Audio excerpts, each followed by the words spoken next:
ఖమ్మం జిల్లాలో ఒక గరానా మోసం బయటపడింది. లోన్ ఇప్పిస్తామంటూ ప్రాపర్టీ కొట్టేశారు ముగ్గురు కేటగాళ్లు. మధురనగర్ నర్వనేని నరేష్ నైమిష దంపతులకు చెందినటువంటి ఇంటికి ఫైనాన్స్ ఇప్పిస్తామంటూ కొంతమంది వ్యక్తులు వచ్చి మాయమాటలు చెప్పారు. లోన్ సెక్యూరిటీ కోసం ఇంటిని తమ పేరిట రిజిస్ట్రేషన్ చేయాలన్నారు.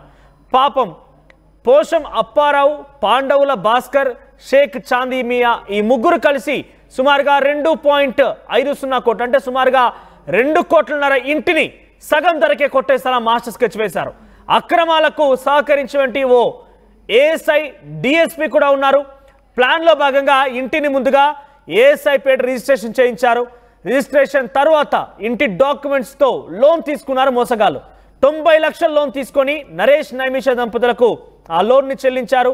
ఇక ఇంటికి వేరే వారికి అమ్మకుండా నరేష్ దంపతుల పైన రౌడీలతో బెదిరింపులకు పాల్పడడం, పోలీసులను ఆశ్రయించారు బాధితులు. మీరు చూడొచ్చు ఆర్టీవీ స్క్రీన్ పైన అక్కడ కొంత తోపులాట జరుగుతోంది. ఈ దృశ్యాలు మనం చూస్తున్నాం కనుక అదే బహుశా ఇల్లు అయి ఉంటుంది. ఆ ఇంట్లోనే కొంతమంది వ్యక్తులు ముగ్గురు మోసగాళ్ళు వెళ్ళిపోయి ఏకంగా ఒక ఏఎస్ఐ డిఎస్పీ కూడా ఉన్నారంటే ఏ స్థాయిలో జరిగింది ఇక్కడ స్కామ్ అనేది అర్థం